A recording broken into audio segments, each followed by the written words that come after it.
Mike Evans, you're starting him. Chris Godwin, you're starting him. Not really interested in the other receivers. You're cutting Gronk. You're not picking up O.J. Howard. You're probably holding Tom Brady and hoping for better days unless there's a better streaming option on waivers. So the Bucs are pretty clear cut for me. The murkiness comes with this running back group. Oof. I had to pour one out for Rojo this week because he started out the game great, had the touchdown. I'm thinking, okay, my start of the week, a weak Panthers defense. Rojo gets the touchdown. This is the guy. He could get into the end zone again in this game. And Steph, it all came crumbling down on that fumbled exchange between Tom Brady and Ronald Jones. Oh. And when that happened, something inside me knew that Ronald Jones was done. And if you look at this game, Leonard Fournette took over from there and went off. 12 carries for 103 yards and 2 touchdowns. Had the breakaway at the end of the game. So that was a bit of an anomaly, but it was a great run by Leonard Fournette. Had the speed to get it done as well. Got work in the passing game, 4 catches for only 13 yards, but on 5 targets. So, Steph, what are we doing with this Bucs backfield? I have Ronald Jones on a lot of my rosters because I drafted before they brought in Fournette. Leonard Fournette, LaShawn McCoy, Ronald Jones, all getting snaps. What are you doing with these 3 guys? Leonard Fournette, he finished the RB2 on the week. I know we're talking before the Monday night game, but so far he is the RB2, 44% of snaps in this game. So was extremely efficient with the work that he saw when he was out there. They were getting him the ball, and he did have some receiving work as well. It wasn't like they were just using him as a bruiser back on the goal line. He had 5 targets and caught 4 of them.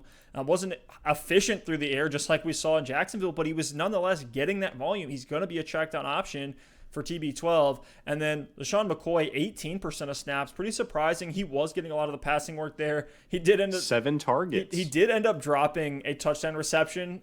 We'll see if that ends up getting him off the field. And then Ronald Jones, 35% of snaps and looked, like you said, looked great. But he was taken off the field, and then Fournette just came in and looked fantastic. I think with that, essentially what we're getting with the Buccaneers is what we saw last season, where it's Ronald Jones and another playmaker.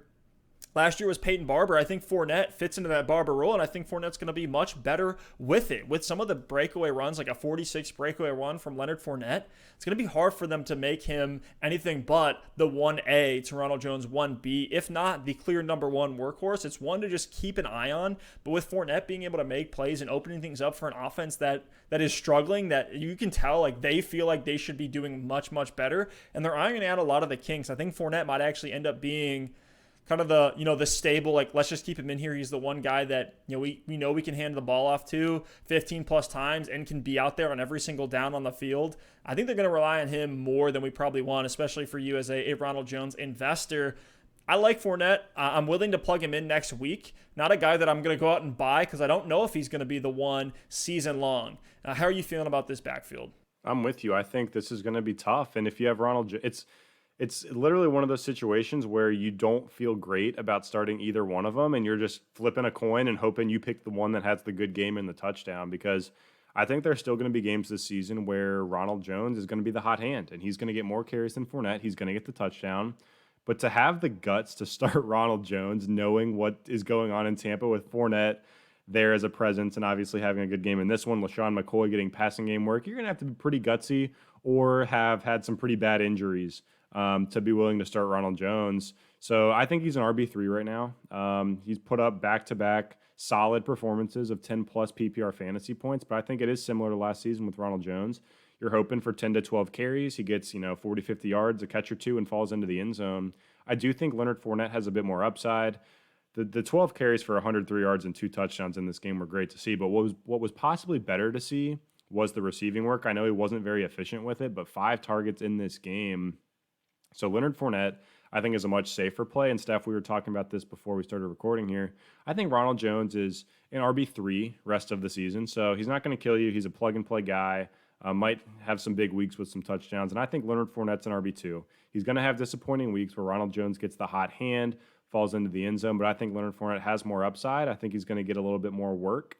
And I think it is a 1A, 1B situation with LaShawn McCoy, unfortunately, still coming in for passing down. So I'm not hyping all aboard the Leonard Fournette hype train just yet, but if you invested in Leonard Fournette pre or post Buccaneer, you certainly are happy to see him have a big game in this one. because I think this was the game he needed to get more involved in this offense. I think you are like you're 60 Fournette, 40 Ronald Jones. I'm more 70-30. I think Fournette would just, like, we haven't seen a breakaway run like Fournette had from Ronald Jones. And it's like, if they are going to be the hot hand, if they think of themselves. We did last year and in week 1. So, I mean, it's not like a 70-yard run, but Ronald Jones, I talked about this in my fantasy film room, had more 20-plus yard runs last year than Zeke on like 150 less carries. He had a really big play in week 1 as well.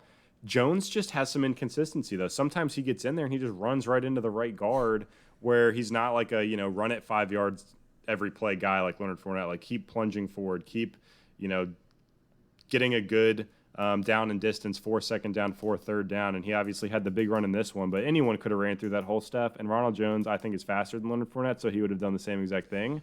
But it's just a different dynamic for Ronald Jones. He needs to be more consistent with his running. The touchdown he had in this game was actually great. Bounced it to the outside, stiff-armed the defender straight into the ground for the touchdown. So I think he's still going to have some dynamic plays, just 2 different runners, and we can continue to have this debate as the season goes on. It has not I'm stopped. sure it's not going to stop. It's not going to. And I like, they don't make him like Fournette, man. Fournette is just massive, but he also has receiving chops, and he also has breakaway speed. It is almost like a thunder and lightning approach as much as we don't want it to be in that backfield. I'm firing up Leonard Fournette in week 3 until probably week 5 when it's going to be Ronald Jones again.